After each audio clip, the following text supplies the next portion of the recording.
আসসালামু আলাইকুম ওয়া রাহমাতুল্লাহি ওয়া বারাকাতুহু।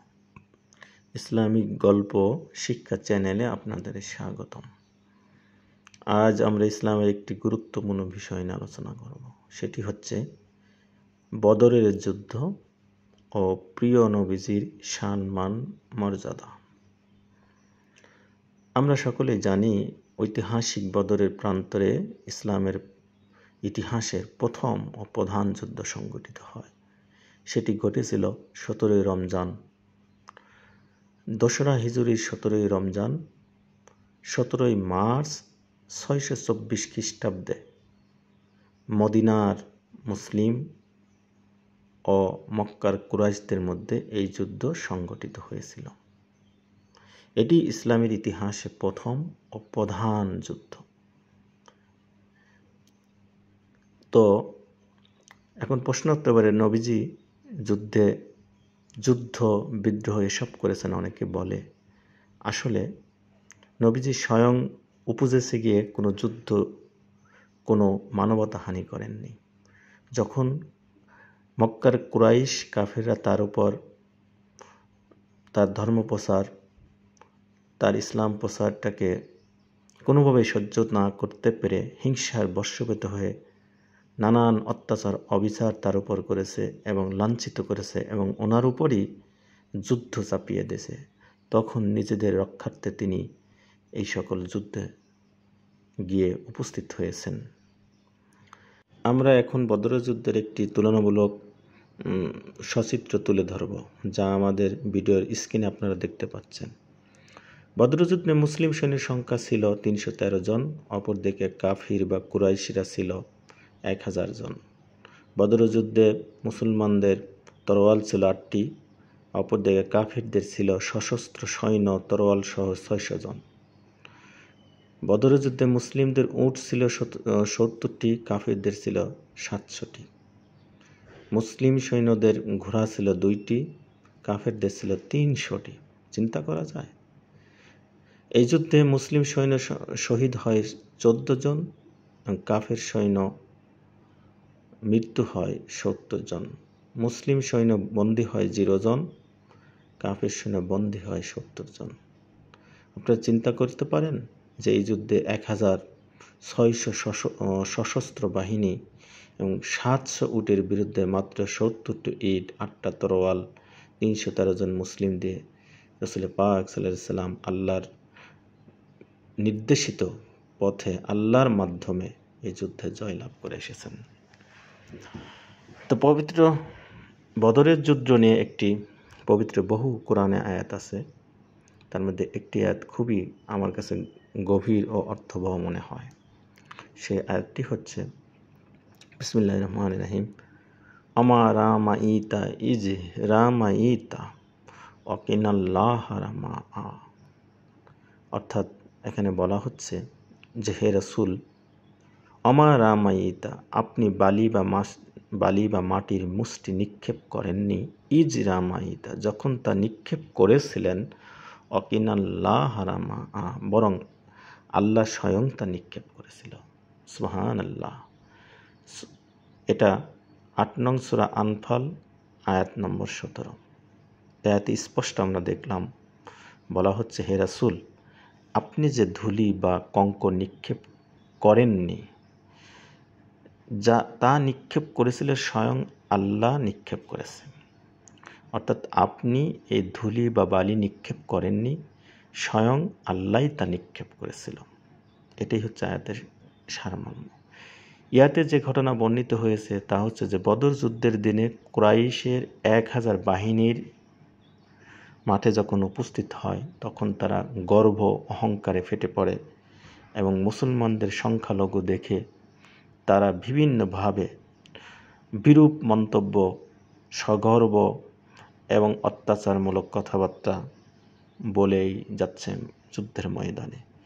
এমত অবস্থায় রাসূল পাক সাল্লাল্লাহু আলাইহি সাল্লাম আল্লাহর কাছে প্রার্থনা করে বলেন, হে আল্লাহ, আপনাকে যারা মিথ্যুক প্রমাণ করতে চায়, মিথ্যা জ্ঞান করে, সেই কুরাইশরা দম্ভ অহংকার নিয়ে এগিয়ে আসতেছে, আপনি বিজয়ের যে প্রতিশ্রুতি আমাকে দিয়েছেন, হে আল্লাহ, যথা শীঘ্র অতি দ্রুত তা আপনি পূরণ করুন। রাসূল পাক সাল্লাল্লাহু আলাইহি সাল্লাম এই প্রার্থনা করার সাথে সাথে হযরত জিবরাইল আলাইহিস সালাম এসে নিবেদন করেন, ইয়া রাসূলুল্লাহ সাল্লাল্লাহু আলাইহি ওয়া আলিহি ওয়াসাল্লাম, আপনি এক মুঠো মাটি তুলে শত্রু বাহিনীর দিকে নিক্ষেপ করুন। হযরত জিবরিলের এই নির্দেশ অনুযায়ী রাসূল পাক সাল্লাল্লাহু আলাইহি ওয়া আলিহি ওয়াসাল্লাম বদরের প্রান্ত থেকে এক মুষ্টি বালি বা কঙ্কর বা মাটি তুলে শত্রু বাহিনীর ডান দিকে নিক্ষেপ করেন একবার, আর এক মুষ্টি তুলে বাম দিকে নিক্ষেপ করেন, আর এক মুষ্টি বালি বা কঙ্কর তুলে তিনি সামনের দিকে নিক্ষেপ করেন। এই 3 মুষ্টি কঙ্কর যিনি শত্রুর দিকে যখন তিনি নিক্ষেপ করলেন, তখন মহান আল্লাহ রাব্বুল আলামিনের অসীম কুদরতে প্রতিপক্ষের সৈন্যদের একটি লোকই বাকি থাকলো না যাদের চোখে মুখে ধুলা বালির কঙ্করে পৌঁছে তারা অন্ধকার দেখতে থাকলো। এভাবে গোটা শত্রু বাহিনীর মাঝে এক ভীতি সঞ্চার হয়ে যায়। আস্তে আস্তে তারা যুদ্ধে পরাজয় বরণ করে। এভাবে মুসলিমগণ এই মহান বিজয় লাভে সমর্থ হন। এই ঘটনা তাফসিরে তারাবির মধ্যে এসেছে। ইয়াতে দেখা যায় মুসলমানদের হেদায়েত দান করা হয় যে নিজেদের চেষ্টা চরিত্রের জন্য তোমরা কখনো গর্ব করো না। যা কিছু ঘটেছে শুধুমাত্র আল্লাহর অসীম দয়ায় ঘটেছে। তোমাদের চেষ্টা ও পরিশ্রমেই শুধু এটা হয়নি, একান্তই আল্লাহর সাহায্যের ফসল। তোমাদের হাতে যেসব শত্রু নিহত হয়েছে, প্রকৃতভাবে আল্লাহই তাদেরকে হত্যা করেছেন, তোমরা করনি। হে রাসূল, আপনি যে কঙ্কর ধুলি নিক্ষেপ করেছেন তা প্রকৃতপক্ষে আমি নিক্ষেপ করেছি। কঙ্কর নিক্ষেপের এই কাজটি যদিও আপনার হাত দ্বারা সংগঠিত হয়েছে, কিন্তু আমি নিজেই এই কাজটি করেছি। মহান আল্লাহ এভাবেই কোরআনে বলতেছেন। সুতরাং এই আয়াতকে একটি গভীরভাবে বিশ্লেষণ করলে আমরা দেখতে পাব যে রাসূল পাক সাল্লাল্লাহু আলাইহি ওয়াসাল্লামের কাজকে, কর্মকে স্বয়ং আল্লাহর কর্ম বলা হয়েছে। ওনার নির্দেশকে আল্লাহর নির্দেশ, ওনার কথাটাই আল্লাহর ওহী। এক কথা, রাসূল পাক সাল্লাল্লাহু আলাইহি ওয়াসাল্লামের চরিত্রটাই আল্লাহর চরিত্র। রাসূল পাক সাল্লাল্লাহু আলাইহি ওয়াসাল্লাম যা করেছেন সেটাই মূলত আল্লাহর সুন্নত। সুতরাং প্রিয় নবী মুহাম্মদ রাসূলুল্লাহ সাল্লাল্লাহু আলাইহি ওয়াসাল্লামের শান, মান, মর্যাদা অতুলনীয়। আপনি যদি প্রকৃত মুসলিম হন, তাহলে আল্লাহর প্রতি ঈমান আনার সাথে সাথে পবিত্র কোরআনে বহু জায়গায় বলা হয়েছে যে রাসূল পাক সাল্লাল্লাহু আলাইহি ওয়াসাল্লামের প্রতি আপনার পূর্ণ ঈমান আনতে হবে।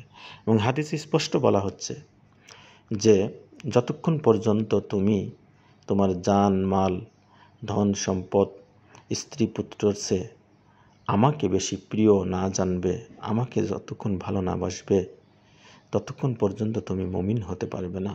সুতরাং রাসূল পাক সাল্লাল্লাহু আলাইহি ওয়াসাল্লামের ভালোবাসা আমাদের ফরজে আইন। আল্লাহ রসুলের ভালোবাসা নিয়ে যাওয়াটাই আমাদের কর্তব্য। আমরা যেন এই দুনিয়া থেকে মহান রব্বুল আলামিন ও তার পেয়ারা হাবিব শাফায়াতের কান্ডিনী রাসূল পাক সাল্লাল্লাহু আলাইহি ওয়াসাল্লামের ভালোবাসা, অনুসরণ, অনুকরণ নিয়ে এই পৃথিবী থেকে বিদায় নিতে পারি।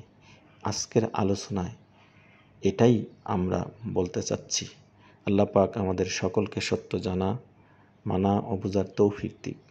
আমাদের এই ভিডিওটা যদি আপনাদের ভালো লাগে তাহলে আমাদের চ্যানেলটি সাবস্ক্রাইব করুন, আমাদের সাথেই থাকুন। আসসালামু আলাইকুম।